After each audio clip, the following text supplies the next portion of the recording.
Nah, setelah kita tahu target market kita siapa, akhirnya kita baru menuangkan dalam strategi digital marketing. Nah, ini yang versi simpelnya aja.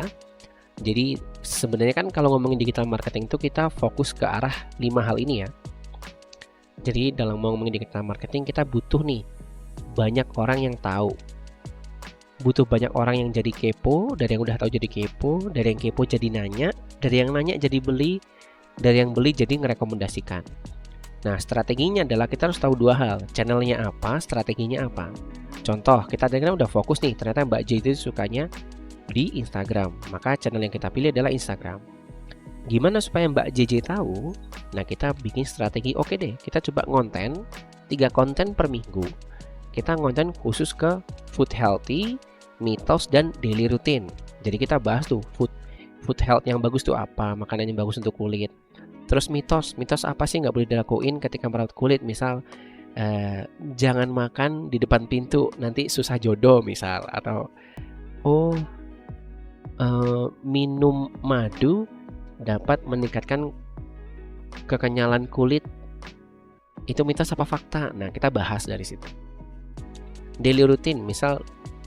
Nah, daily routine ini adalah mungkin konten-konten yang kayak rutinitas pagi cek. Jadi buat kakak-kakak yang punya aktivitas di depan laptop dan kerja dari jam 9 sampai jam 5, wajib nih supaya kulitnya tetap kencang, lakuin pemanasan ini ya gitu. Jadi kita share tips-tips olahraga simpel untuk menjaga kekenyalan kulit misal, atau menjaga kesehatan tubuh gitu biar kulit tetap cerah. Nah, kita ngonten tuh, yaudah ngonten aja dan fokus di Instagram supaya banyak orang tahu. Nah, setelah orang-orang tahu, akhirnya nge-like, visit Instagram, maksudnya visit akun, ngecek. Nah, gimana sih supaya orang tuh kepo gitu. Nah, di sini strateginya udah beda lagi. Selain konten, kita wajib melakukan promosi terkait testimoni produk kita. Nah, kita kan tadi tahu ya kalau Mbak JJ itu punya sumber informasi ke teman. Jadi kalau nanya, lo pakai skincare apa? Itu kan ke teman-temannya. Maka cara kita supaya Mbak JJ ini jadi kepo adalah kita kirimin produk gratis, produk-produk sampel gitu ya. Contohnya kita punya produk 100 ml, kita ngirim itu per 10 ml atau ngirim itu per 50 ml. Nah, kita kirim ke 100 akun terpilih yang akun-akunnya itu punya followers seperti Mbak JJ gitu, seperti target market kita tadi. Gak harus yang followersnya tinggi, mungkin 5.000, 3.000, atau mungkin cuma punya followers 2.000, tapi dia tuh sering aktif dengan teman-temannya. Nah, kita kirimin produk supaya kita dapat testimoni dari dia.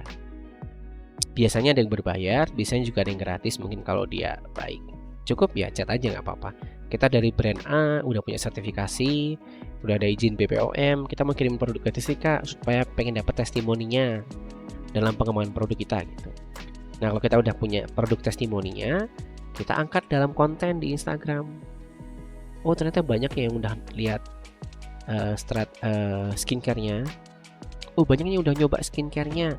Oh, ternyata skincare-nya approve nih, bagus. Nah, biasanya kalau kita udah upload video testimoni dan udah punya audiens yang tetap atau pengunjung yang tetap ke IG kita, orang-orang tuh pasti bakal nanya. Nah, kalau udah nanya, strateginya udah beda lagi. Nah, strateginya adalah ya kita harus balas DM Instagram, WA, dan Shopee. Nah, jadi kita harus punya SOP balas customer biar pas ada yang nanya, jawabannya tuh profesional, jawabannya tuh jelas gitu. Oh iya Mbak, barang ini ready nggak? Oh ready Kak gitu. Mau pas udah ready jangan tanya langsung mau pesan berapa Kak, nggak, tanya dulu gitu kayak, oh ya Kak sebenarnya masalah kulitnya apa ya, boleh kita tahu nggak gitu. Jadi kita tanya dulu, kita gali. Nah, kalau udah tahu, oh iya kita tuh masalah kulit saya agak kering Mbak, sama kadang tuh agak susah nih supaya tetap kenyal, kadang tuh pas udah kering jadi kayak agak keras gitu. Nah, berarti kita rekomendasikan produk A, misal produk body lotion misal, atau produk apa gitu. Jadi kita gali dulu masalahnya, habis itu kita tawarkan solusi yang tepat. Nah, itu biar enak adalah punya SOP balas customer. Nah, kalau udah, gimana orang supaya beli? Nah ini udah beda lagi channelnya udah pakai WA dan marketplace. Promosinya apa? Ya barangnya harus ready, free ongkir. Nah kalau kita gabung ke marketplace kan bisa free ongkir tuh. Nah kita daftar jadi merchant yang free ongkir. Biasanya upload KTP kalau di Shopee sama Tokopedia itu. Dan kalau Tokopedia nanti cukup jaga performa poinnya aja supaya performa tokonya di atas 65. Yang terakhir adain promosi. Nah terakhir ini promosi ini bisa iya bisa enggak, tergantung budget teman-teman, tergantung dari marginnya teman-teman sendiri. Yang terakhir, gimana sih supaya orang-orang merekomendasikan produk kita? Nah selain produknya memang harus ya bagus dan produknya emang beneran bagus ya, nggak yang cuma digimikin doang. Yang kedua adalah kita bisa dari sisi marketing, kita bisa save nomornya dan kirimkan WA blast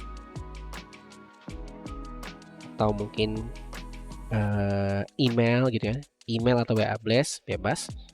Nah secara harian kita kirim ini daily routine-nya, kayak per minggu nih misal, halo kak, ini daily routine check ya untuk minggu ini supaya tetap sehat gitu.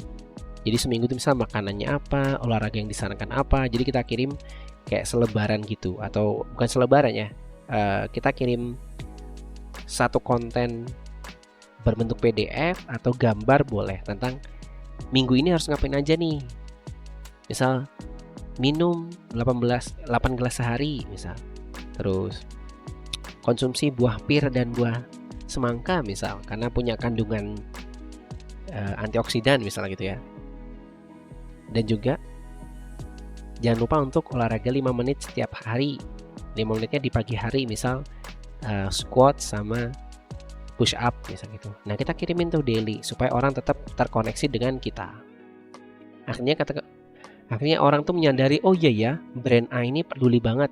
Gue udah beli produknya tapi gue tetap dikasih tips-tips yang menarik, tetap dianggap teman gitu. Akhirnya orang-orang mau merekomendasikan produk itu.